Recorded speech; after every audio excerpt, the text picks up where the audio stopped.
Good evening, Razorback Nation. Happy Thursday. We are back with episode 65 of Hawgs on the Hill, your go-to podcast for an in-depth dive on all things Arkansas Razorbacks. We're brought to you by our lovely friends over at Razor Pigs. Looking good never felt so fun. Razor Pigs is the Arkansas-born brand, bringing some serious style to the golf course, tailgate, and everywhere in between.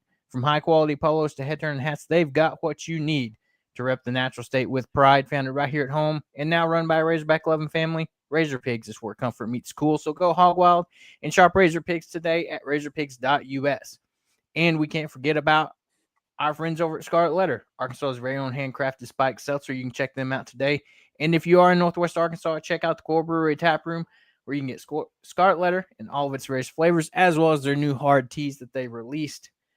And man, we got a jam-packed show today. Preview of the Memphis game. We got Memphis Spence joining us here in a little bit. We got to talk about what Hunter Yurachek said at the Little Rock Touchdown Club. And, we had some interesting football things going on this week with some decommitments and, other things of that nature. So it's going to be a jam-packed show as well as we'll have our pick them at the end, give you guys updates on that. And so, with all this going on this week, how are you doing tonight, Austin? Pretty good. I'm still kind of reeling from that win or that loss on Saturday. It's just like the woulda, shoulda, couldas of Sam Pittman's career. I feel like it's one of the bigger ones because you see that they have this offense that's like prolific. That could be one of the best offenses in the country, and then you just have this defense that's like completely on the opposite side of the spectrum. And it's just like, what if we had a defense that was like middle of the road? Like what if we had a defense that could stop a team in like every 4 drives? Arkansas would probably be a 10-win team, and if not an 11-win team. But it's just not the case, and it just sucks that it's like this. Hopefully they can bounce back against Memphis, but other than that, I'm glad it's Friday Eve and, got one more day of work, and then I can have it off for the weekend. 100%. Yeah, this is definitely a bounce back week where you need to bounce back, get back on track, get a win, and get some momentum going into next weekend with a big matchup with Notre Dame coming to town. And so, you mentioned Friday's Eve, and speaking of this weekend, for anybody in the Northwest Arkansas area that wants to head this way, Saturday we will be at Parker Sports Grill in Fayetteville live with a pregame show starting at 9:45 before the Arkansas game gets kicked off at 11 a.m. And then we will be there having a watch party, enjoying the day at Parker's and celebrating their 3-year anniversary of being open in Fayetteville, go-to place. So,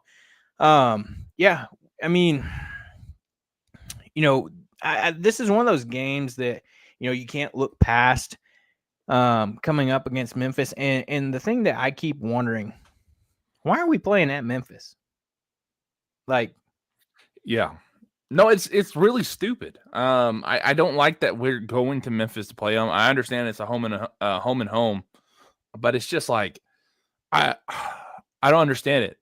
And they've received votes in the AP poll, and they kind of were a borderline AP top 25 team at the beginning of the season. Now, still, I think there's a big talent gap because I've been looking at their roster and stuff. They're like, Arkansas should be able to win this game. Now, whether or not they can stop Memphis's offense, I don't know, because they do have a dual threat quarterback. They've got a pretty good running game. They can score some points, but they haven't played anybody up to the speed that Arkansas is. And even though Arkansas's defense isn't very good, it's still it's a FBS defense, right? Or a Power 5 defense. So I don't know. It's I don't know. I think Arkansas should win this game, but it's probably going to be another high-scoring game. Hopefully, it's not a throwing haymakers back and forth like it was with Ole Miss. Hopefully, they get a little bit more stoppage, but I still think Arkansas should win this game going forward. Right, and like you mentioned, yes, they're undefeated, received some AP votes, but I mean, they're undefeated against Tennessee, Chattanooga, Georgia State, and Troy. Right. So nothing really crazy, but Troy kind of took Clemson to town for a little bit there. I was about to say, yeah, they gave them about a half of all they could, all they wanted, but it seemed like that's all that Troy had in the tank as well. But also Clemson looks like it sucks too. So whenever you get 3 weeks into the conference or to the college football season, you really still don't know anything about these teams. Right, right. Yeah, and so we'll just have to see. Right, exactly. And so now joining us to help break down this game this weekend, we got Memphis Spence joining the show. How's it going, man? Man, it's going to be a long weekend, man. I don't know how we're going to stop Taylor Green. I'm just saying. It's going to be I looked at this matchup for a while, and first of all, thank you all for letting me on the show. I'm sorry I missed the invite. Things get crazy around this time of year. I'm one of the national voters for FWAA and vote on a lot of the college football awards as well. So, I get all kinds of spam in my inbox and my DMs and everything else on different platforms. And I was digging through and I was like, oh, this is legit. This isn't some OnlyFans girl or something, trying to holler at me. So, I'm sorry about that. Glad to be here. But it's going to be a long weekend, man. Yeah, and I think that was the thing, as we went into last weekend going into Ole Miss, Arkansas was like, okay, we won our first 2 games, but that was kind of to be expected. And we're like, okay, Ole Miss, your first real test, SEC opponent type of thing. Disappointed with the results, but I come out of that game, the positive of, it's like you've got the Arkansas offense as the Ferrari parked in the old falling apart barn that is the Arkansas defense. And the defense isn't that bad. It's just what they're. I just think there's a lot of people out of position, and there are too many penalties. Yeah, it's not. In years past, I would say like, hey, there's a talent gap. There's a talent gap on defense. I don't necessarily think that for Arkansas this year, but that it's more of a trying to get all the pieces to work together, and it's early. I mean, to be honest with you, Memphis is going through the same thing. See, the transfer portal's introduced something new, and it's the fact that I think only one of the starters on Memphis actually played in their position last year. It's like a brand new defense, and it's not guys that played together last year. It'd be different, if they were freshman sophomores played all together last year, whatnot on the second team, and they're stepping up. But this is a new defense. Now they're cohesive right now, but they haven't seen any talent like Arkansas yet. So we're looking at Green. I look at him and his dual threat ability. It's not, you don't find that a whole lot in this day and age where the guy can really almost Cam Newton like his top 15 in both rushing and passing this early in the season. So I'm looking at this game like, ooh, this is going to be a very good learning experience for this defense, unless they can pull something off. It's Memphis, the Liberty Bowl. Well, we're renovating it now, but the Liberty Bowl the nickname is the graveyard. Anything can happen there. Neither of the Mannings could win in that, that we played. There's a lot of guys that have literally dropped the ball or fumbled away a game that they should have won. So stranger things have happened in the Liberty Bowl, but I see Arkansas with a decided advantage on offense this game. Yeah, and you kind of talked about the Liberty Bowl. It's kind of been Arkansas's home away from the natural state, to be honest with you.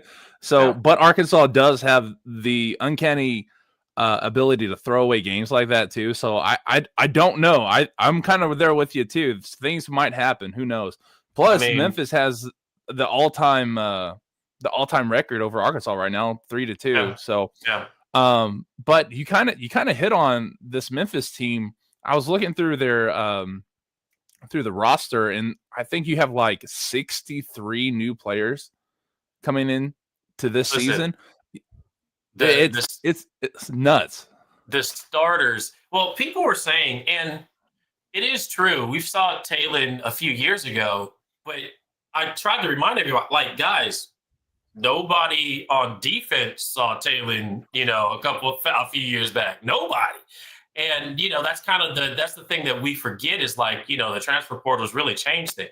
I think maybe William Whitlow is the only one that may have saw him a couple of years back, but and I'm not even sure if he was with the squad. But I know there's all these new starters, and they're working together as cohesively as possible. But in this day and age, and the thing is, the only saving grace for Memphis is that Silverfield has really changed what this team is doing. And Brendan Lewis played with Nevada for the last couple of years and was actually one of the quarterbacks that got ousted by Prime when he came in to Colorado years ago.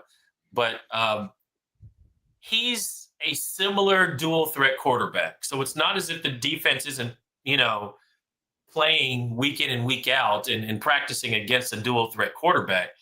It's just that, there's a little space, there's a little difference between him and Green. And I just hope we're ready for him. The only models that I ran a few models just to see what happened. And the only models where Memphis came out on top was with a +2 advantage in the turnover ratio, which could happen. Crazier things have happened. But, they would lead at least 2, if not 3 turnovers to win by 3 or more points against Arkansas. Right. And let me ask you this. I think looking into matchups and things like this, one of the key ones to watch for this game on Saturday is going to be, in particular, the Memphis D-line against Arkansas's revamped O-line. I think that's going to be a big determining factor on how successful Arkansas can be, because we saw Saturday. I was honestly myself very surprised with the protection that Arkansas's offensive line had, compared to what we've seen over the past 2 years. And so, of course, there's a couple breakdowns, but that's going to happen every now and then. But, I think that's been the talking point going into Saturday is, this O-line versus Memphis's D-line, and kind of, as Pittman outlined it, their exotic defense kind of strategy there. Yeah, Hankins is a wild card. He runs this hybrid 4-3 it's honestly, for a defensive guy like me, because I vote on most of the defensive awards in college football, but for a defensive guy like me, I actually like what he's doing, and I'm hoping that he gets a better rotation of talent. I hope we can actually, recruit better talent for him. He has some guys, he has like this hodgepodge of guys this year, and I'm like, I kind of like what they're doing. I kind of like what I see Sam Brumfield doing with his middle linebacker, his Mike linebacker, and I can see him getting home a couple of times, or even being called out to be the spy, because I'm sure we're going to have to spy Green at least a few times. It's possible that our defensive line gets home a little bit. They're big. And they're pretty strong, but gap integrity, I'm trying to be honest, gap integrity, it's not necessarily there yet. So it's going to be really interesting. I think this game may be riddled with penalties, to be honest with you, because I think it's going to be 2 teams.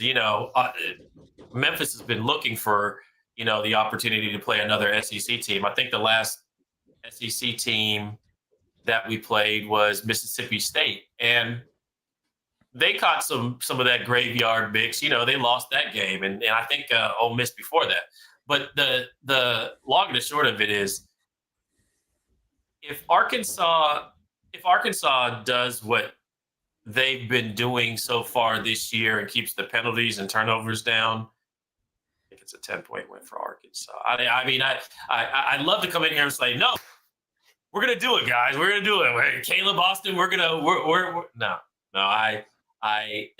this would be this might get Pittman fired if he loses because if there's enough if there's enough turnovers and penalties, that this may be the send off for him this particular game because this is a game that Arkansas really should win by 10. I don't know where Vegas has it, but when I was running my models, it looked like about a 10-point win for Arkansas, everything given as standard. Yeah. Whenever I wrote my how to watch earlier, it was at 7.5. So I mean, you're kind of flirting right there. But I'm kind of interested in this Memphis rushing attack. I mean, you got two guys with over 100 yards already. Sutton Smith kind of looks like the real deal. 6 yards, 6 yards a carry. You have Frank Peasant, who is over here doing 7.3. I mean, you guys can run the ball. Like you said, you haven't faced someone like with the talent that Arkansas has right now. But and I think if we had to talk about what side of the ball Arkansas was better or what phase Arkansas's defense was better at, I'd say the rushing game. But I mean, you got kind of like a three-headed monster there with Smith, Lewis, and Peasant. Yeah, no. It's gonna be the teams mirror themselves a little bit. Arkansas has a good rushing game as well. Memphis does as well. We're going to be running left a lot. You'll see, Breland and Adams. We love, running off tackle and letting those two guys. I mean, Malachi Breland, for his size, he has SEC size. And, he's going to be one of the guys that we depend on, getting in there. We may pull him to run right a little bit, but he has SEC size, and he's going to be a key piece in whether or not, some of these third downs are going to get converting. The thing that I started looking at was whether or not we were going to be able to convert on third and short, where Arkansas, that seems to be like their bread and butter this year. Not necessarily the case for Memphis, especially if we get too far behind the sticks. It's not going to be a fun game to watch. But we do have options at running back. It's not Sutton Smith, Peasant, Lewis. All of them have the ability to break tackles, in space, and we've been running this kind of run, get the linebackers to kind of, start cheating in and then toss it over their head. Cause Bram, and we have legit players. I don't want to get it. This is a bad matchup for Memphis because it's almost like a similar team with key better players that are just a little bit better at certain positions. And I'm like, the offensive line is one of our strengths. Silverman's an offensive line guy. Silverfield's an offensive line guy. But, the long and the short of it really, guys, is that it's going to be rough trying to stop Taylin. I've looked at so many different ways, and not to say that we can't get really creative, especially on third downs. Hankins, he's good for fire zone blitzes and everything else if we need to. But you have a talented quarterback that I just don't see. I've been trying to figure out, okay, is there a way to win this without 3 turnovers, 3 gifts that could stop drives or whatever. And yeah, guys, it may be a long game for Memphis. Yeah. And, I want to hit on something that you mentioned earlier, and we heard Pittman mention it in his presser earlier in the week is, you mentioned penalties. And that was something we saw a lot of last week against Ole Miss. And he mentioned specifically with some of our secondary guys putting gloves on them so that they quit the, grabbing and pulling, as they're trying to defend opposing receivers. So I think that's going to be, like you said, a key part. But, a couple questions from our chat here. A first quick one for you. Yeah. Do you expect the Memphis fan base to turn out in big numbers on Saturday? They'll be there. Now, it's not going to be like a game day or something like that. When that happens, then that stadium's filled. But I'd say probably 35, 40. It holds 60. 35, 40 will make it feel a little full. We're not necessarily the graveyard usually doesn't fill out. Well, when UCF came, that thing was packed all the time. It was standing room only because there was just vicious, heated rivalry when they were in the conference. SMU, Arkansas coming to town though. Anytime there's an SEC squad, they usually show up. I think like maybe 40, 41,000 would probably be expected to be in attendance because the city of Memphis cares, kinda, but it's a basketball town. Honestly, it's the basketball mecca in the South. Honestly, and they with between the Grizzlies and Tigers basketball, those will still overshadow even what our football program does. Right. And then the other one here is who's your biggest threat to the Hogs on offense and then on defense as well? On offense, I'm going to say Sutton Smith because, I'm going to say Sutton Smith. Brendan Lewis is a solid QB. He has his flaws. He's a little late. His delivery isn't as quick as some of the quarterbacks we've had in the past. He's quick on his feet, navigates the pocket all right. Still not as good as our past two quarterbacks. But I'm going to say Sutton Smith. This is really there's going to be a part in the game that you're going to see where the play calling from Silverfield's going to get, I won't say repetitive, but easier to figure out. Since I've been watching him coach over these last 6 years or whatever, a lot of times he tries out some new stuff in the first quarter, and if it works, he comes back to it in the second half. So you'll start seeing some of the same plays. Pittman, they'll figure it out. I think maybe if they don't, great, but they'll figure out like, I think we've seen this before, and if not, the players on the field may recognize certain motions and everything else. But I think Sutton Smith is going to be a key. If he has upwards of 100 yards, there's a shot because that would mean a couple of things. There's almost no question in my mind that Lewis is at least going to have 50 yards rushing, if not maybe 100 himself. But if Sutton Smith has 100, then that would mean a few things for our offense. Number one, we're able to control the line of scrimmage. And that's something that I don't expect to do against Arkansas just because this defense, like I said, it's a Frankenstein defense of a lot of new players coming in, working together for the first time in some critical situations, which is the cause for our penalties. I'm not sure what the cause for the Arkansas penalties are, but the cause for our penalties, it's a lot of new guys working together. People don't necessarily instinctively know where people are going to be on the field, or especially with that offensive line also. But if Sutton Smith has 100, that means that we'd be able to. There would be some semblance of controlling the line of scrimmage, and then the game might actually get tight if he has over 100 yards rushing. So if you're keying in on one guy, hey, we got to stop this guy. You got to stop Sutton Smith. Stop Sutton Smith, and the game might get ugly. You don't stop Sutton Smith, it's going to get really tight. Maybe a 3-point win. And Memphis is known for their field goal kickers. You do not want to leave it on. We have what, 2 field goal kickers in the NFL right now, and one's a Hall of Famer, just graduate. I don't know how many games he won for Brady. So you don't want to leave it on the foot of our kickers. We'll win the game especially at home if it's that. But stop Sutton Smith, you win the game.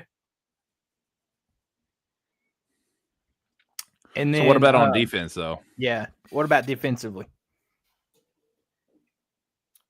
Defensively, there's not really a key guy. Well, I can tell you what they want to do. They want Brumfield. They'll probably have. They'll probably have Brumfield spy quite a lot of times, making sure that he's He's a fast guy. He doesn't. I'd say he almost has NFL speed. So if he recognizes where he needs to be and is able to hit that A gap on a blitz or something like that, then watch out. If he can get home, if he can touch up the quarterback a little bit early, might set a tone. Might be a different tone in the game. That stadium gets really loud when that happens. But all you have to do is have some gap integrity, close A gaps. I don't know if he'd send them through the B or anything like that. They usually try to get the quickest and most. They try to overpower basically one side when they come with those blitz. So I think he would be the person to stop on defense. The other thing is the secondary.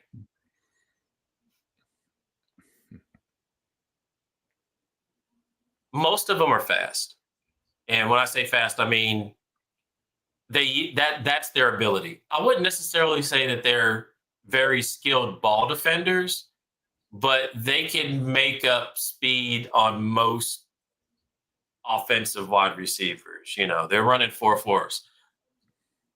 That being said, they've been in a lot of situations where I see them cheat a lot and play themselves out of position, basically. And so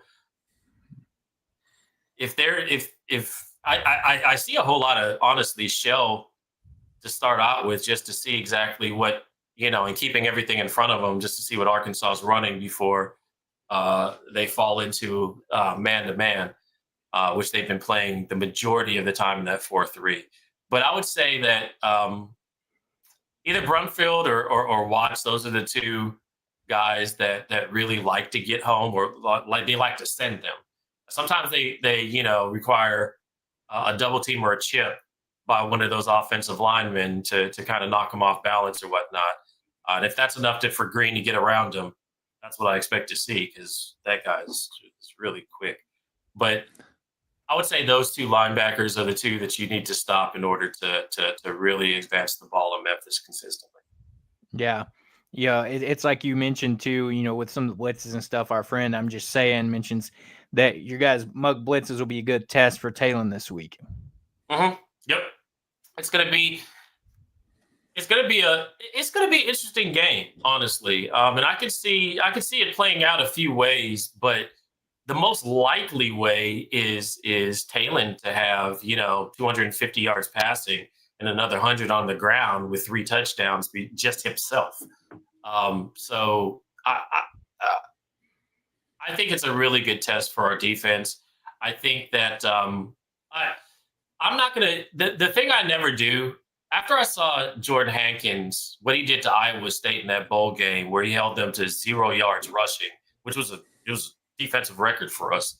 I'm not putting anything by his plan. He's one of the better defensive game planners. I don't want him going anywhere. He's a nice, quietly kept secret. Like I said, if we get him the pieces, I think he can actually do something. He can draw up some really interesting stuff. But this is going to be a challenge, one that he hasn't seen in quite a while. And this early in the season, not sure if we're going to be up for it. Yeah, so whenever we get people on here, especially when we do away games, I like to ask them a couple of questions about the city. Obviously Memphis is known for barbecue. Tell us your go-to, if you had to go to one place, what's your go-to barbecue joint? When I lived there and went to school there, it was Central Barbecue. Now, since then, and it was actually the location on Central. Since then, they've closed the location on Central. There's still Central Barbecue locations, but they've closed the original. So, I would still say Central is a good place to be. I mean, there's other places, Three Little Pigs, Rendezvous, in my opinion, it's good, overpriced. You can find better things in the city for cheaper. But my go-to always when I visit home is Central Barbecue. I hang out there. You're gonna get some dry rub ribs. They're gonna be the best. Texas doesn't have anything on us. Neither does St. Louis. Just forget all of what they're talking about. Memphis is the place to get your dry rub pork ribs. and there's nothing better than that style. As a matter of fact, historically, I think one of the guys that started those dry rub recipes actually went to St. Louis and brought that Memphis recipe up to them. Just saying, they kind of stole a little something from us. They started throwing a whole lot of sauce on it, though. Forget all that. If you can smoke meat, then you can really dry rub ribs. Nothing better than that. You don't need any sauce. Right. And so, no, go ahead, Austin. I was just gonna say that's kind of all the questions I have. If you just want to take it here, and go on, Caleb. Yeah. Not to put you on the spot here or anything, but you mentioned talking about Green and everything. We've seen, different talks and stuff about it. If he can keep the trajectories on the season he's having, do you see him being a potential dark horse Heisman candidate? I don't have a Heisman vote. I do have a Maxwell vote.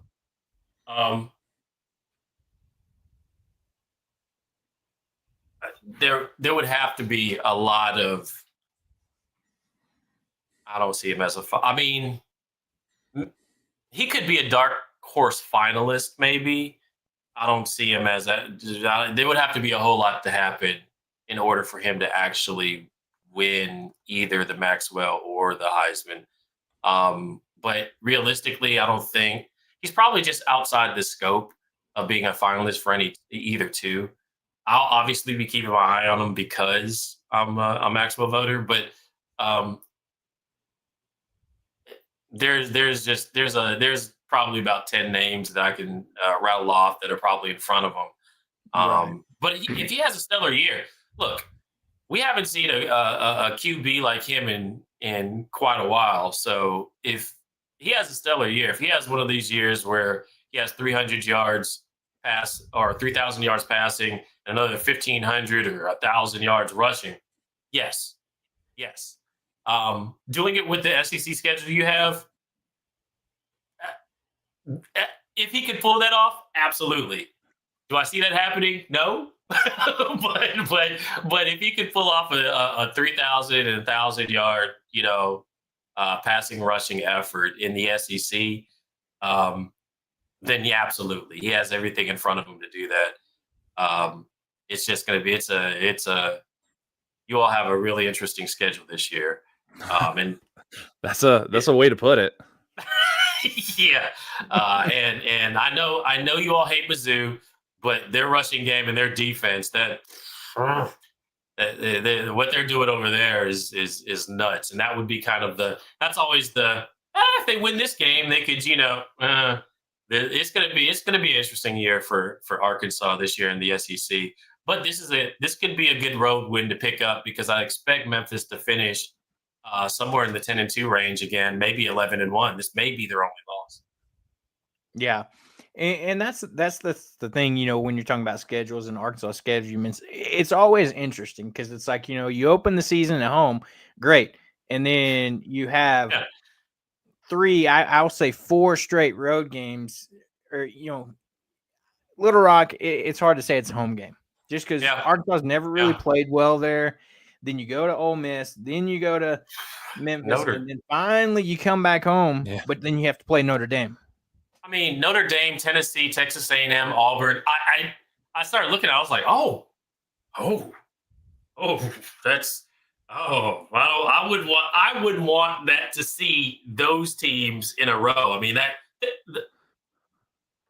October is just going to be. You're starting off with Notre Dame at the end of this month. Then you see Tennessee on the road, and then A&M comes home, and then there's Auburn. I'm like, none of this doesn't look good for them. But like you said, if Taylor Green actually rips off, a historic year against that lineup, I'll be watching because that would be impressive. That would be Heisman candidate. Right. And then you talk about, all that to begin the year and the month, and then you look at the end of the schedule and you got at LSU, at Texas, and Missouri at home to round out the schedule. So it doesn't get any better the further down that schedule you go. No. But if there's going to be some liberty given to Pittman this year, it won't probably be against Memphis. Looking at everybody else, you better win this game, and that's one of those games that this is one of those games Pittman could. I hate to get him fired, but if he loses this game, it may be that Arkansas would not. Your Arkansas, the Hog fans are so great. They wouldn't let this slide.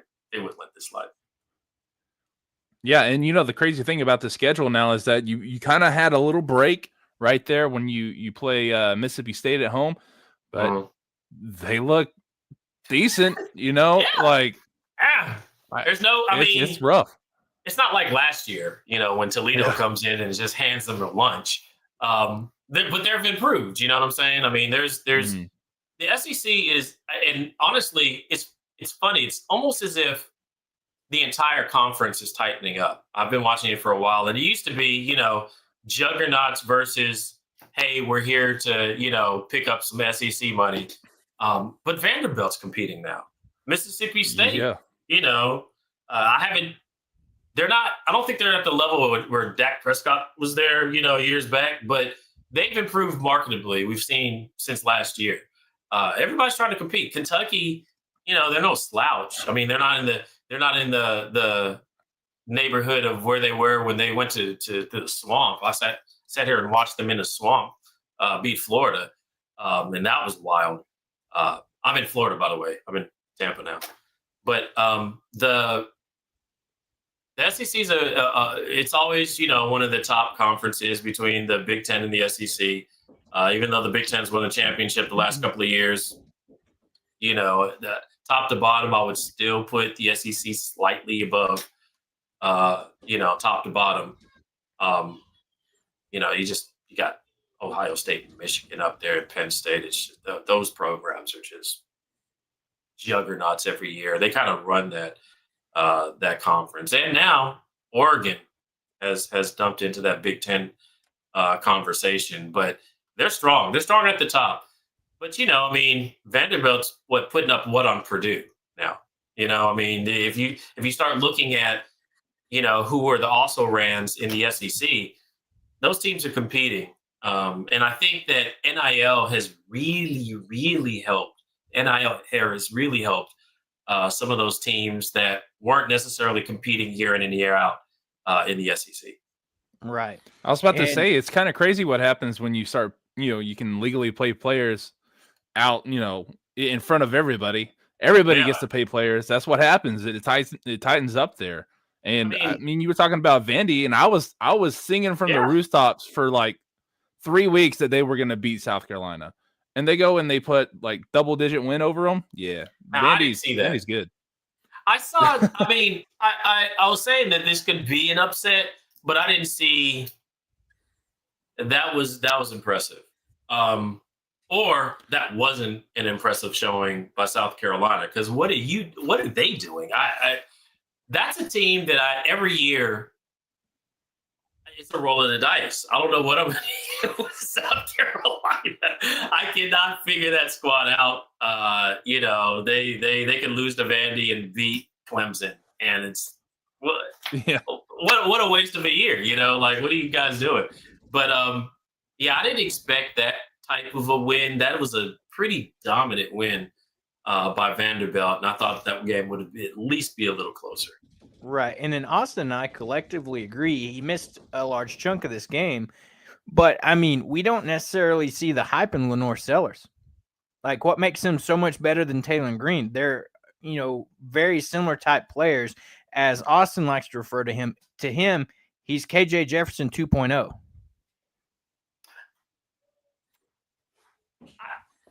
That's not a bad comparison, honestly. I feel like Sellers has a little bit more speed, but that's about it. He does. And maybe I would say that Sellers navigates the pocket a little bit better and his pre-snap reads might be slightly better, but that's a pretty good comparison. I mean, Sellers. Any quarterback is just as good as his offensive line, and the problems and the holes that I saw in that game, I was like, what is this? This is you can't have a Heisman run if you if you can't block for your quarterback. Come on, guys. That's a team that seems to be shooting themselves in the foot often these days. I'll say that. Yeah. And, you mentioned in Florida, and I got to ask, what are you getting out of the vibes out of Gainesville right now? I mean, it's pretty tense down there. Man, it's interesting because I'm not trying to break any news or anything, but Silverfield, our current coach, is a Florida guy. And some have felt that he's been kind of angling at least for an interview for that position. I don't know if there are any interviews going on, but I know that Silverfield's done a pretty good job at Memphis, and Florida seems like a dumpster fire right now. And if there's a guy that's going to come along and save the day, get start to try and at least set a foundation. Hey, we're not going to have we're at least going to go 8-4. We're going to go. I don't expect Silverfield to come in there and, it'd be a complete turnaround. But maybe he can just like level off the expectations or whatnot until they find the guy that they actually want to be there long term. It's not pretty down here, guys. It's not, especially because Miami and Florida State are winning. It is not pretty here. There's too many rumblings. I live in Tampa, and there's too many the alum are not happy with what's going on, and I wouldn't be surprised. I mean, we're talking about the same. I mean, Florida, they don't care when they fire a coach. A few years back, Coach of the Year got fired 2.5 years in. SEC Coach of the Year, who cares? You didn't recruit the guys we wanted. You're out of here. They don't care. So. And they have the money. They also have the money to put whoever they want in that position. Now, the contracts that they've been running with these last few years, they got to watch it. Also, they're going to end up in a Florida State situation. But look who's down at Florida State right now, bringing that program back to prominence. And I wouldn't be surprised if Florida said, "Hey, it worked for them. Let's go up there and get Memphis. Get us a Memphis coach too. Let's see if we can get one of those good old Memphis coaches. All they do is win games. So I don't want that to happen for our program because I think Silverfield is a guy that would stay at Memphis unless a team like Florida came calling. But it's not pretty down here, guys. There's a when you start hearing certain people that are, your run-of-the-mill boosters, like, we need to start talking about stuff. Oh, well, it's usually a few weeks after that where pieces start to move. And if Florida doesn't get back on the track really quickly, and maybe even surprise to the upside this year again, there'll likely be an off-season change this year. And it's really, I hate it for him because he's a good guy, but there'll probably be off-season change this year. Well, not to mention, they play Miami this week too, so they can't. I mean, if they beat Miami, there will be a saving grace for a little while. But they have to win that game because there's nobody. It's Florida. They have if you look at their schedule, they have their season cut out of them too. Being 1-2 right now is not looking pretty. And Lagway, you would think that every year you're looking for progression in a quarterback, right? I don't know what Napier's been doing with Lagway. I thought that maybe I would see some sort of marketable step up, but he looks like the same quarterback last year. I was like, guys, you didn't do any offseason anything. It's weird. And some of those same problems that he had early last year, are starting to show up this year. And I'm like, no, Napier, no. So, like I said, Billy's a good guy, solid recruiter, moral character out the wazoo. He's not getting it done.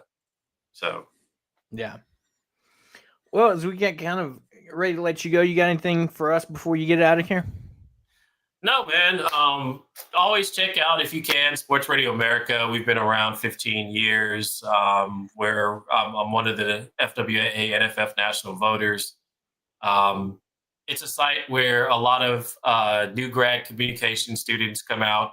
We've been servicing them really since the 08 crash, where everybody started shutting down their radio stations and revamping their journalism programs to cut costs.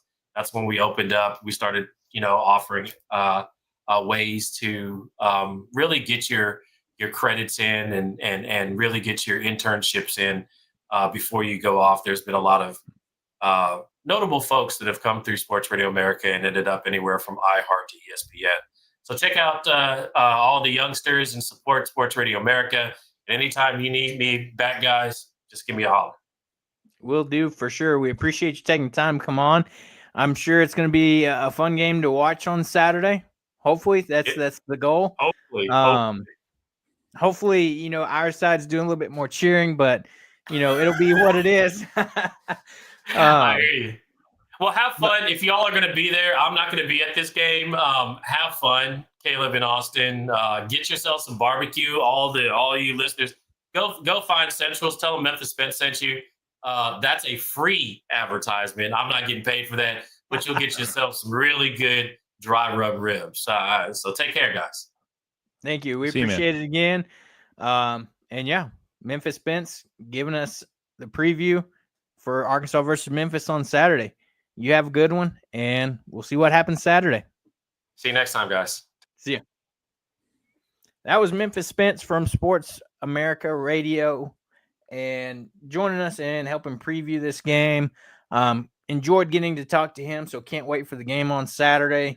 As mentioned before, Austin and I'll be at Parker's doing our live pregame show, and then having a watch party as well. As we kind of stay on the theme of football, Austin mentioned some NIL stuff earlier, and that brings us to what we're going to talk about next. When you think things are all fine and dandy, you have your lovely athletic director speaking to the Little Rock Touchdown Club, telling you that your university is not equipped to compete for a national title. If that's me, or even a recruit, I'm looking at that and saying, wait a minute, that, I might have to reconsider some things. So, your thoughts on that, Austin? How do you, as an athletic director of a school, just come out and flat out say, oh, we're not ready to compete for a national title?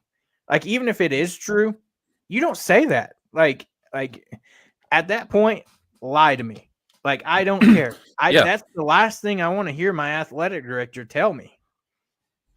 Yeah, like John Neighbors went on to Paul Feinbaum's show and was like, don't say that. Like, even if it's not during the middle of the football season, don't tell me. But it makes it so much worse that it's in the middle of the football season.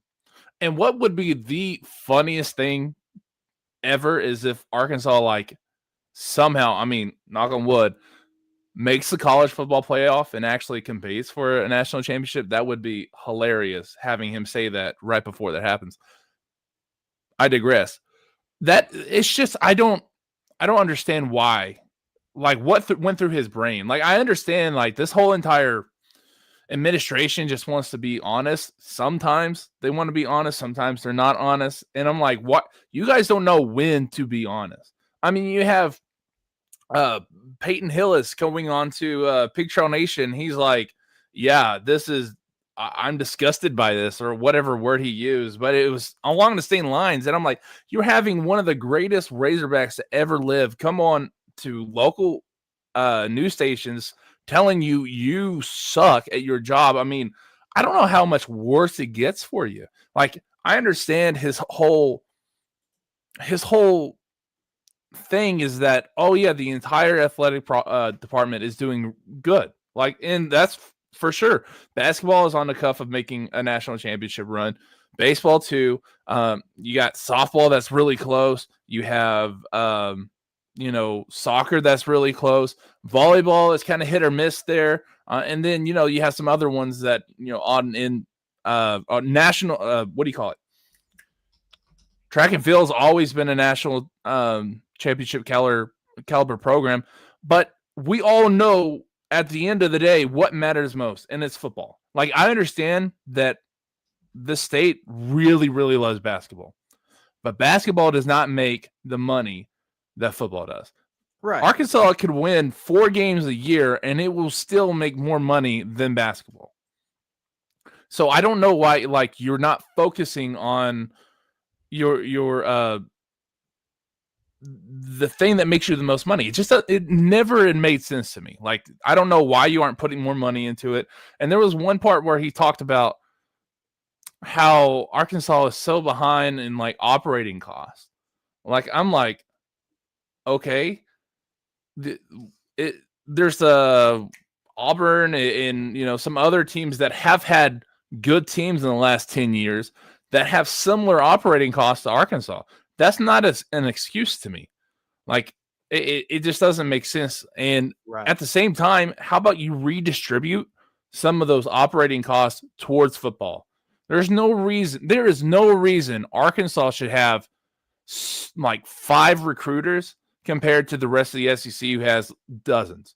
Like, that doesn't make any sense. And what's the one thing that Arkansas sucked in? Recruiting. Mm-hmm. Like, I hate to say it, but it is pay for play. And if you don't put up the money, you're not going to get results. And I actually put out an article, I guess it published yesterday. I've had it written for a while, but it published yesterday. And it's about how, like, comparing Joe Castiglione over at Oklahoma, and how whenever he first got to Oklahoma, he put everything he had into football. And then he made a great hire with the Bob Stoops. And then look at their program now. You have a pretty good basketball program, not very good compared to like Arkansas's, but a decent baseball program. You have a softball program that runs the entire collegiate softball world. I mean, he has a great program, but it all started with football. And that's what 100-Year Check's missing. He's not focusing on football. And to tell you the truth, it's probably a little too late for him.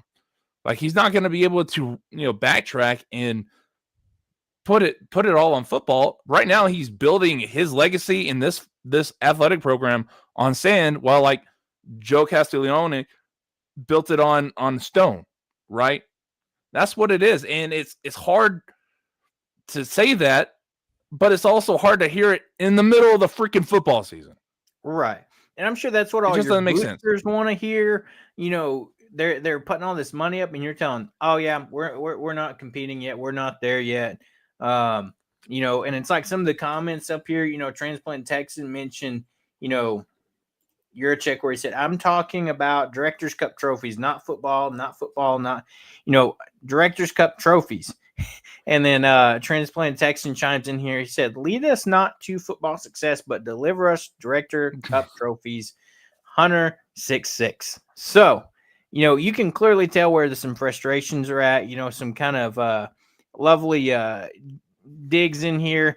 Arkansas State Police reports indicate Hunter was cited for driving in the slow lane under the speed limit and with cruise control engaged, #impeding success. So, I mean. That's another thing.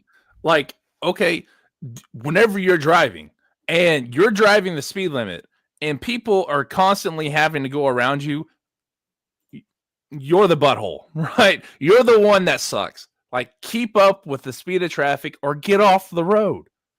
Yeah. And that's like, it just amazes me, like, where it's back and forth. It's like, you see Juracek do good things, and then you see him do things like this. Like, you saw him, come out and announce the big land Calipari, essentially, with the help of John Tyson. That's probably more John Tyson than Juracek. But still, you were able to make that work.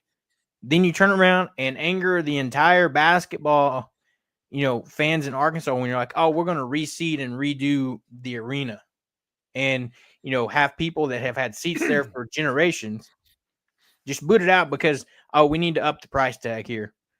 And then, okay, somewhat understandable because all this revenue sharing stuff. And then, like you said, we're about to be in week 4 of college football, and you come out and say, yeah, we're not competing for, any national titles. Kind of like Transplant Texans said here, Sam Pittman's probably sitting over here thinking, Hunter, thanks for taking the heat off my seat right now. So. And it kind of goes with the whole Razorback raffle thing, to me, it's always been shady that they want to put it back, or all that goes into the Razorback Foundation, right? It doesn't go to NIL; it goes to the Razorback Foundation. And at the time, it was right before Arkansas, or not Arkansas, the NCAA had that the settlement with House, to make revenue sharing legal. And at the same time, like that's great. That's going to go to a lot of that's going to go to revenue sharing. But at the same time, it still has a cap, right? NIL doesn't have a cap. So NIL is never going to go away. And that's always going to be the difference. You're just upping the baseline is what you're doing. So I don't know. Like I get why he was moving to that, because Arkansas was going to need to be able to keep up with revenue sharing. At the same time, you're trying to keep up. You're not trying to get ahead. Yeah. If that makes sense. Well, and it's like you talk about revenue sharing and it's supposed to be helping you and everything.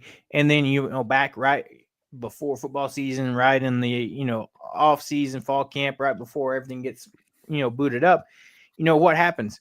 They announced that they're letting, one of the bigger pieces in the Arkansas athletics go in Kevin Trainor. Yes, they brought him back. And, you had, after that announcement, you had several players come out and be like, why in the world would you do this? And so it's like decisions even like that. Yes, they brought him back in a different type of role and capacity, but still you have a guy that's been tenured with the university through, so many years, so many of these great players that, they credit a lot of their success and stuff to him. And you're just like, all right, okay, we got to cut some people. All right, see you. Yeah. And it doesn't make sense. It's just like, I don't know. They're worried about a lot of the wrong things to me. Like they're worried about getting more money. And I understand it from his point of view, because that's what he needs to do, right? He needs to try and squeeze as much money. I mean, as sleazy as that sounds, that's his job. It's to squeeze as much money from donors and from, boosters and stuff like that. But he's not distributing it right. Like I can't look at the books and tell you what he's distributing to, but at the same time, we know they're not putting enough into football, and it's doing it at the expense of it and propping up these other teams that would do better if Arkansas football was better, because that money always flows downhill. Yeah.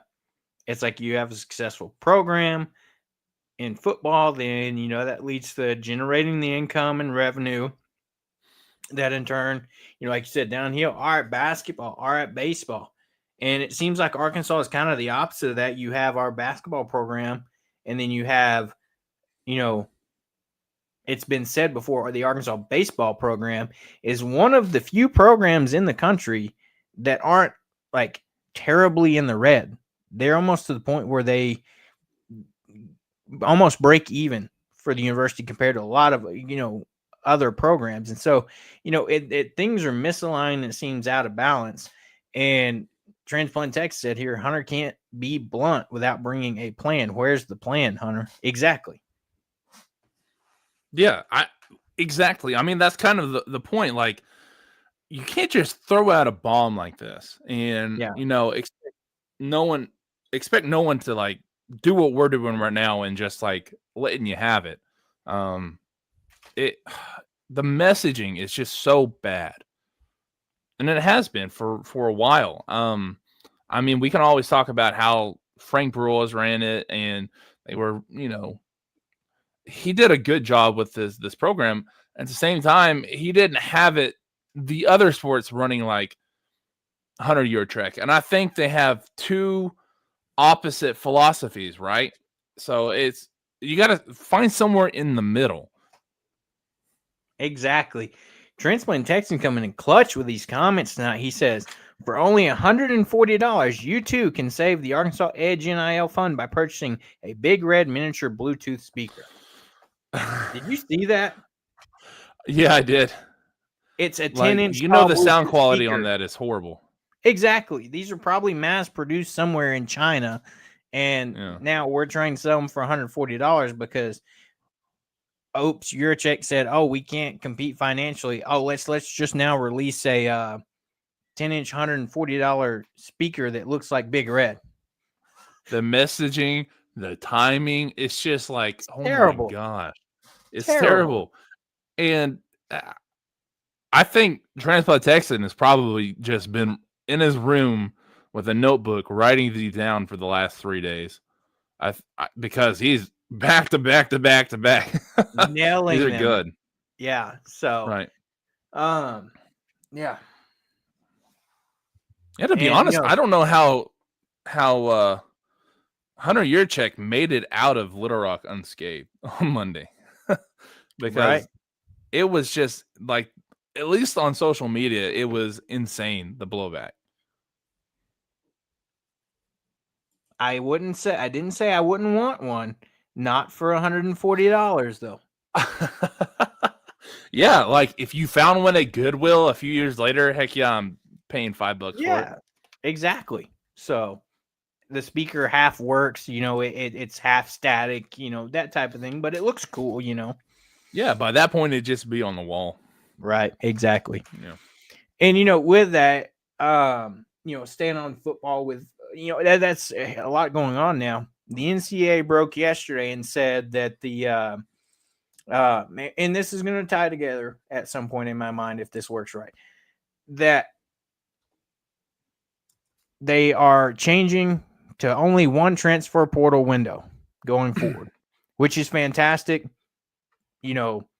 Austin tweeted yesterday, hallelujah, thank you. Like, this is what we need. And that they haven't got 100% for sure date, but they also said that it will be after bowl games. So meaning you're not going to have guys opting out the end of the transfer portal and not playing your bowl games.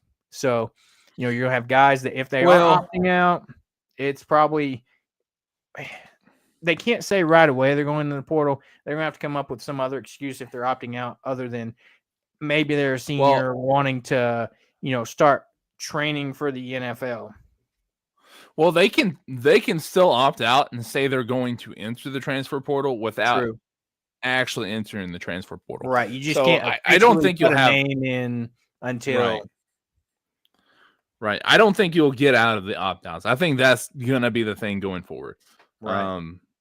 But at the same time, heck yes. I mean, the one after spring was always stupid. It was always stupid. I understand we benefited from it. Actually more than we lost from it. I know the whole Madden Iamaleava thing sucked, right? We hated having him only for the spring semester, but at the same time, look at Julian Neal, Trent Whalen, I think that's what his name is. Yeah. Those both stayed a spring at somewhere and then went to Arkansas. So like I can't be hypocritical and hate that Iamaleava left. At the same time, praise Julian Neal for coming here. And to be honest, I think he's probably one of the best defensive backs we have. He's looked really good. And I'm glad that happened. But at the same time, it just for college football as a whole, that spring window was just stupid. And I'm glad it's gone. Right, exactly. I love it. I think hopefully it will help somewhat. But that was big news that broke yesterday. And then, the news kind of taking over today in recruiting for football is Arkansas longtime commit quarterback Javon Gilmore out of South Carolina, quote unquote, decommitted from the university. To take that with what you will. I think there's some other things going on for him decommitting. If you haven't seen the news, he is also transferring from his high school or de-enrolled because he was splitting reps with a backup quarterback. And then, that's not a good look. And I'm sure this was maybe more of a situation with the university saying, hey, you need to, we're pulling your scholarship, if you will. You can say you can decommitted, whatever you want, but that's what we're going to do. Yeah. And at the same time, it helps him, save face. And we're not saying that's exactly what happened. We don't know. But we're reading tea leaves here, right? Yeah. And it looks like he lost the starting spot to a backup. And the thing is, Arkansas, they've had some decent quarterbacks in the last few years. Let's not kid ourselves. I mean, I know I call Lenore Sellers KJ Jefferson 2.0, but it's not because KJ was bad. It's just he wasn't Heisman caliber, right? And neither is Lenore Sellers. And then Taylor Green I think he is a Heisman caliber quarterback if we had a good defense and they could keep it going. Right. But yeah, I don't know. I think that that's probably what happened. I think that he just lost the starting spot and Arkansas is moving on. Yeah.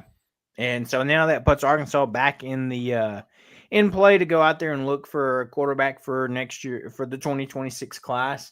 And as we were doing the show, I saw some interesting social media pop up, and Arkansas commit Tay Boogie Lockett from Conway put out a tweet earlier tonight, probably 30 minutes ago, and quoting this said, "Protect the hill, lock the gates, the best day," and tagged at Razorback Football, at Coach Sam Pittman, at Coach Petrino, and said hashtag Cane to the Hill, hashtag Arkansas made, hashtag WPS.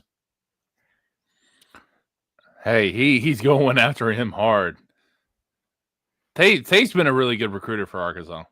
So that's and then he tagged Kane in the picture too. I don't know if you saw that or not. I'm telling you, whenever he played here in Siloam, he was cooking Siloam's defense. And I know Siloam's defense wasn't very good, but he looked really, really good. So it was really surprising that Arkansas wasn't pushing for him more. Yeah, I've always been, that surprised me.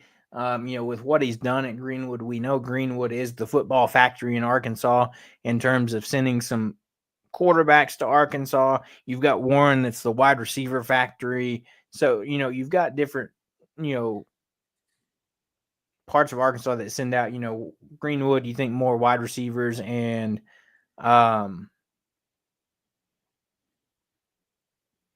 that type of thing. So, I'll be interested to see what direction Arkansas goes. Do they go after Kane Archer, who's currently committed to UCF?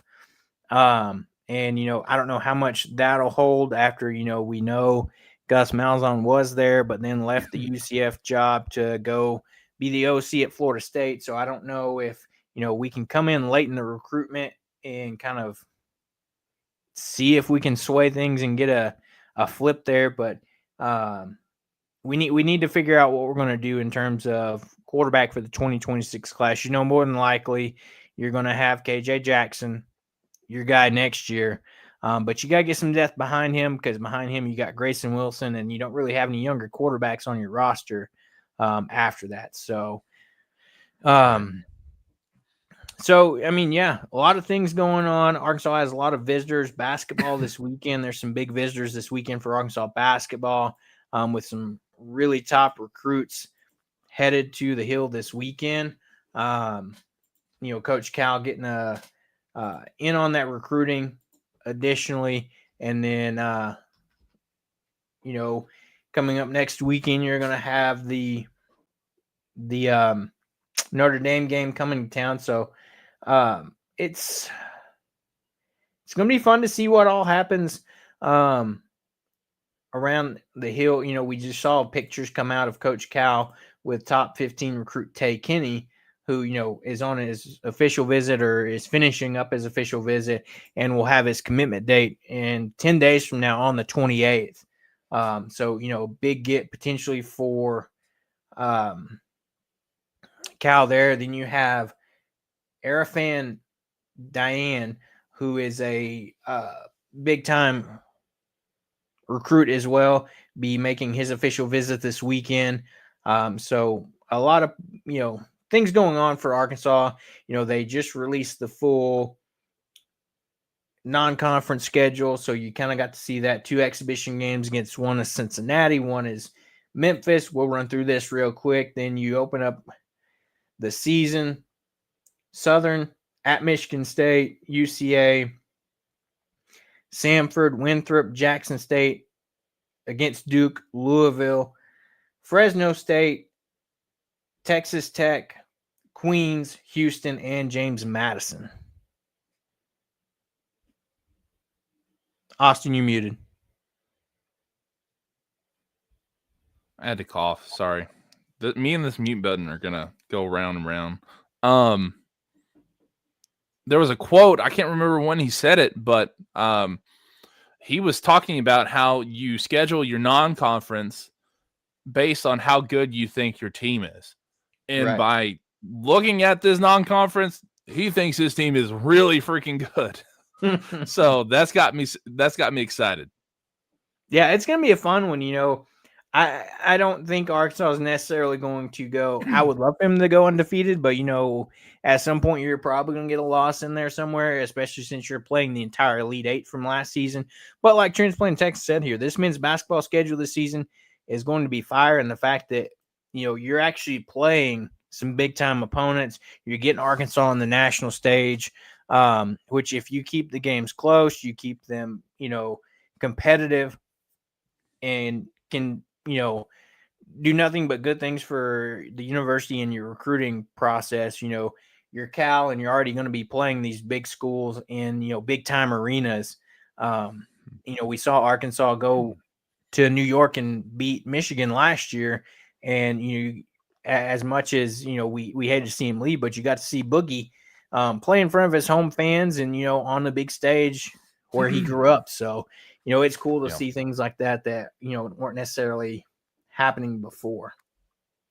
Yeah, exactly. I think going out there and getting your team out in the big lights like that, it's going to help whenever March comes too. Right. Exactly. Trent Sexton said here, Arkansas will dominate the TV screens with this schedule of high-profile games, and I agree 100%. So, yeah.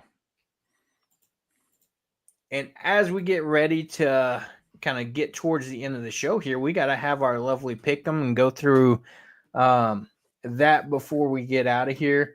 This week is going to be another fun week of the pick'em competition. Just to update you guys. So, we update you guys each week. And so for, the group, we've got myself sitting at 17-13, Austin at 15-15, and Hobbs at 14-16. Jumping into this week, they start you out with a high primetime matchup on Fox, Texas Tech and Utah. 2 top 10 ranked schools in Salt Lake City at Utah. The spread is 3.5 for this game.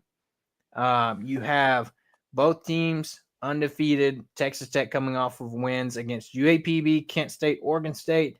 Utah coming off wins against UCLA, Cal Poly, and Wyoming. Yeah, so this is the first time that either of them have played really anybody that's any good. And I don't know, man, the money that has just been going into Texas Tech has been ridiculous. And they have some of the best transfer guys on that team, and they look pretty good. They're an underdog here, but this is probably the only underdog I'm going to take here. I don't know. I'll have to look at the list again, but Texas Tech, give me the Raiders to win this one. Yeah. This one has an intriguing matchup. It's the noon Fox game. I would assume it's probably the big Fox noon, whatever, they do with the Big 12. But, it's an interesting matchup. You've got a 3.5 point spread, over under 56.5 points. Like you said, this is going to be the first true test for both of these teams. And so, yeah, I'm going to go with you just from what I saw last year, the money that's going into Texas Tech. They got the returning quarterback. Utah has a transfer quarterback that played at New Mexico State last year in Dampier. Give me the Red Raiders to take the win in this one on the road. And our next matchup is one we kind of just finished talking about. Arkansas at Memphis. You got the 7.5 point spread, touchdown spread. I mean, Austin, are you going with the Tigers in this one? I just don't know how good. Yes, I'm going with Arkansas. Like, what are you talking about? Yes, give me the Hogs. I think this one's across the board an easy one there. So, jumping over the next one, SMU, the Fighting Rhett Lashleys taking on TCU, the 2-0 Horned Frogs in Fort Worth. SMU coming into this game 2-1, TCU 2-0.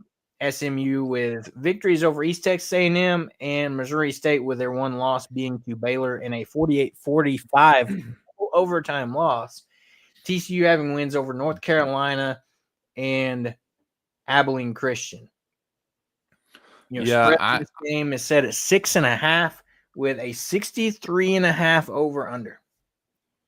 Yeah, so I don't think SMU's all that good this year. I really don't. Plus, they play in probably the worst conference out of the worst Power 4 conference in the ACC. Yeah, give me TCU because they've also had a week to plan for them, and they're at home. Yeah. Yeah, this is an interesting one. Rhett Lashleys got a returning quarterback here. They've got some pieces coming back from last year's team. They had that loss against Baylor. Maybe we're underestimating what Baylor can be this year. They look like they could be a decent team. But, I'm going to go with SMU in this one to take on TCU. I'm not necessarily convinced in TCU. They took on a Bill Belichick North Carolina team that I think was very much, I don't want to use overhyped, but the expectations were very high for a coach coming in, taking over a program and having a lot of new players. And then, beating an Abilene Christian team that you should, take care of. So, give me the SMU Mustangs in this one to get the win on the road. As we continue on here, our next matchup that we will pick, you have the Michigan Wolverines 2-1 headed to Memorial Stadium in Lincoln, Nebraska to take on the 3-0 Nebraska Cornhuskers. Michigan coming off wins against New Mexico and Central Michigan and that loss to Oklahoma. Nebraska coming off victories over Cincinnati, Akron, and Houston Christian. So, spread opens up for this game at 1.5, the tightest one we have seen. 47.5 over under. Bryce Underwood, can he lead Michigan into Nebraska and get the win? I'm actually really surprised that the spread is that low. I think Memphis is probably going to win by at least a touchdown, if not a touchdown and a field goal. So 10 points. Yeah, give me the Wolverines. I agree here. As much as I want to root for Nebraska and the fighting Patrick Mahomes with Dylan Raiola, I don't think Michigan is going to be able to. I think Michigan's going to be able to come in and handle business with Bryce Underwood and this rushing attack that they have with Haynes. So next up, we just talked about them a little bit. You have the North Carolina Tar Heels headed to Orlando to take on the UCF Knights. North Carolina 2-1, UCF 2-0. North Carolina, as we mentioned, opened the season with that loss against TCU. They come back and beat Charlotte and Richmond. And then you have UCF beating Jacksonville State, North Carolina, and T. So, both these teams wins, not really played anybody. North Carolina's lost. They played TCU. This one has an interesting feel to it. 7.5 point spread. It's 46.5 over under. What are your thoughts? Yeah, so I need to correct something. TCU hasn't had 2 weeks to prepare. It's UCF. I got it mixed up in my notes. UCF has had a week, 2 weeks to prepare for North Carolina. Plus, North Carolina hasn't looked good. You have Bill Belichick there with his 24-year-old girlfriend or however old she is. There's a whole lot of distractions over there in Chapel Hill. Yeah, I'm going to take UCF on this one. Yeah, this was an interesting one. Like we said, that it's been tough for these two programs. Having the prep week. Yeah, I'm going to take the Knights as well to take care of business against Belichick, and let's see if he's rocking his sleeveless hoodie, or short sleeve hoodie down in Orlando. As we continue on, you have North Carolina State headed to Durham, North Carolina to take on Duke. NC State coming into this game at 3-0, Duke at 1-2.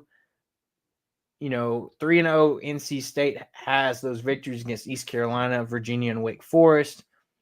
Duke coming off 2 straight losses. They won their opening week matchup against Elon, and then, lost to Illinois in the Fighting Brett Bielemas, and then, turned around and really, I think, surprised us. We had Duke winning this game, at least a couple of us last week, and then loses to Tulane on the road. Spreading this one's 2.5 in favor of Duke as the home team with a 57.5 point over under. Yeah, Duke isn't as good as I thought they'd be. Which is sad because I think when Duke's good at football, it's kind of a different feel in the ACC. Because I mean they run it with basketball, so having them good at football is pretty neat. But yeah, give me NC State and the Wolfpack. I don't think it's even going to be close. What was the spread on this? Spread for this game was 2.5. Take. I'm not giving out real advice, but if I were, I'd probably be picking the over for the Wolfpack for sure. Exactly. And that's where I'm kind of leaning to. I picked Duke last week. They disappointed me. What's funny is they mentioned, Duke went out and paid all this money to get Mensah, who transferred from Tulane, and then you go to Tulane and lose. So I'm on that same boat. Duke's not as good as we thought they would be this year. Give me the Wolfpack in this one. We hinted around this with Memphis Spence, this next matchup here. The 1-2 Florida Gators headed to Hard Rock Stadium to take on the Miami Hurricanes, who are 3-0. As we know, Florida, they won their opening game against Long Island. Back-to-back losses against USF and LSU. Miami beats Notre Dame to open this season. Beats Bethune-Cookman. That's what it is. Beats USF. They're sitting at 3-0.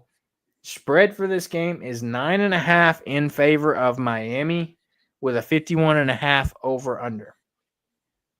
Yeah, no, I think Miami runs them over because I really do. I think Miami's probably as good, if not better, than LSU, especially on offense. Like LSU's offense is kind of crazy to me.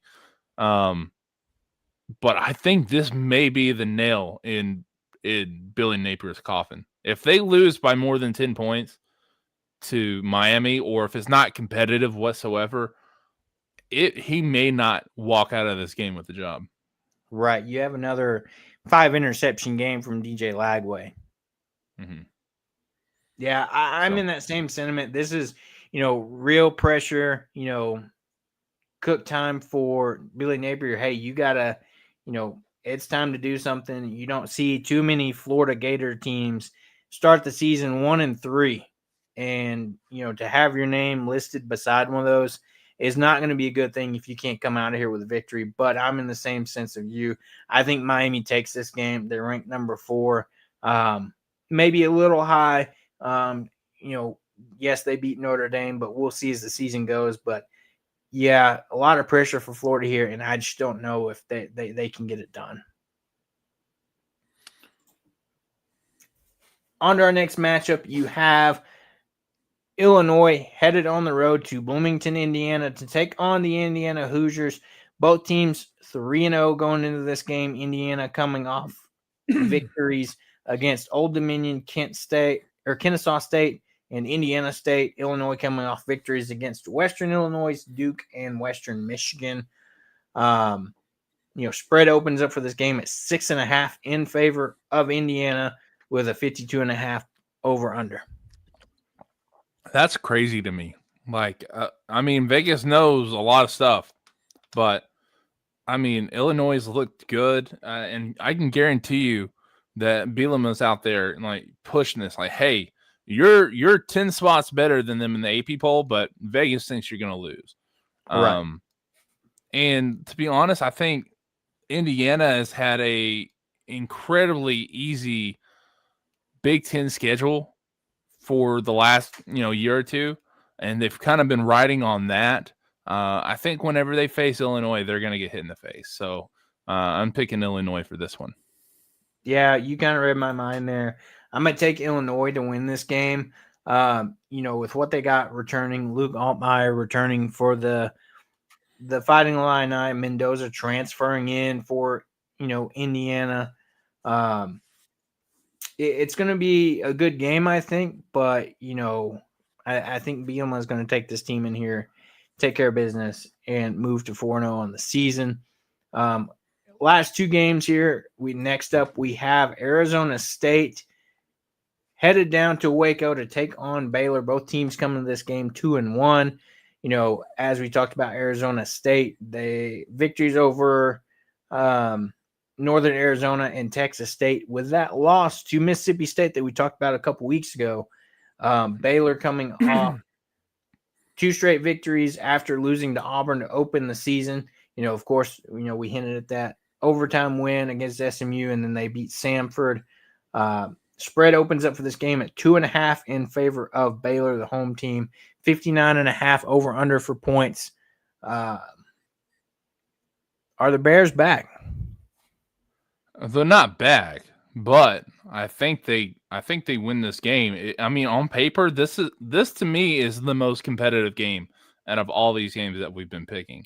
I think Baylor is a lot better than I thought they'd be. I thought they looked really good against Auburn. To be honest, I think they had Auburn on the ropes a couple times in that game. Arizona State, kind of the opposite. They're not as good as I thought they were going to be. I actually thought that Mississippi State may have had a chance to win that game. And the last time we did this pick'ems, I was talking about how I was really close to picking Mississippi State just because of how they played last year. So yeah, I think this will be a really good game, and I think because they're playing at Baylor, they're going to have the advantage here. Yeah. So I agree there. So your pick, you're going with Baylor, right? Yes, Baylor. Just to clarify, okay. I agree there. I think Baylor's going to take care of business. What surprises me is that when you're looking at numbers, this Baylor offense, their quarterback Robertson, already going into week 4, 1,000 passing yards with 10 touchdowns to 2 interceptions. This is a very heavy passing attack offense. And, I think they're going to continue to rack up these numbers here. They, like you said, they may not necessarily be back, but I think they're, this Baylor team's a lot better than maybe what some people expected, and could have a chance to make some noise in the Big 12. Our final matchup of the evening to talk about is BYU headed to Greenville, North Carolina to take on the East Carolina Pirates. BYU coming in this game 2-0, East Carolina 2-1. BYU coming off victories against Portland State and Stanford, with East Carolina having a loss early in this, open the season with NC State, then having wins over Campbell and Coastal Carolina. Spread opens up for this game at 6.5 for the road team, BYU, with a 49.5 over under. I don't even know why BYU is going to East Carolina.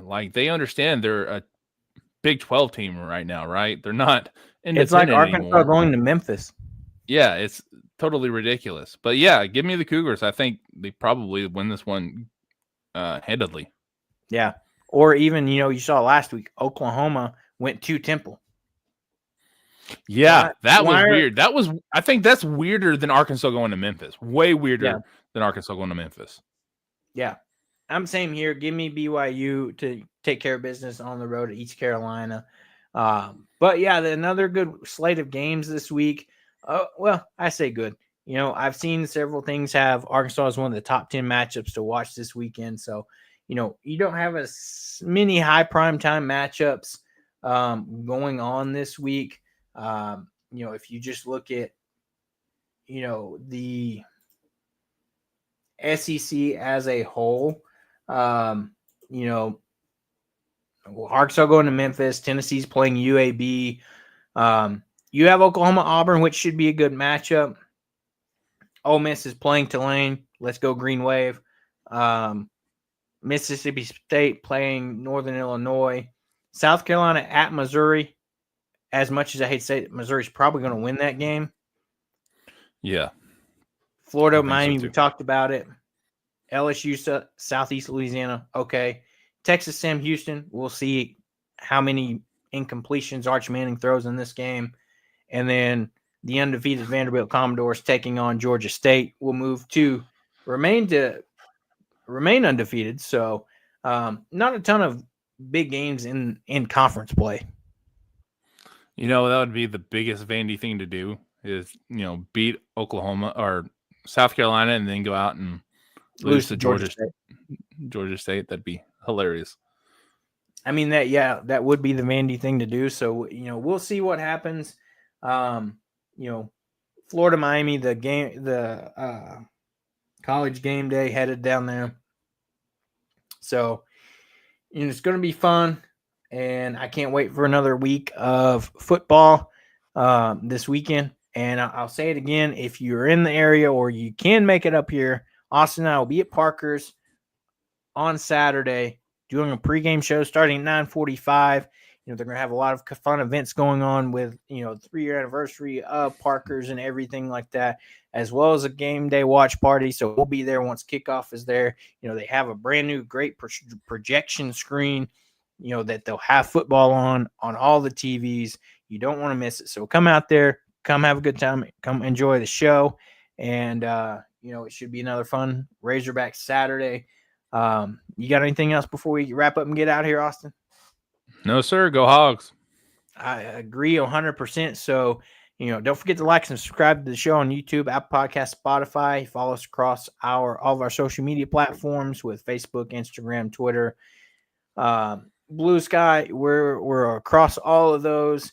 And, for Austin and myself, we're going to get out of here. We'll be back with you guys on Sunday for our Razor recap. And everybody have a great weekend. Have a great Friday. And can't wait to see everybody that comes out to Parker's on Saturday. And with that, we'll wrap up and get out of here and see you on Sunday.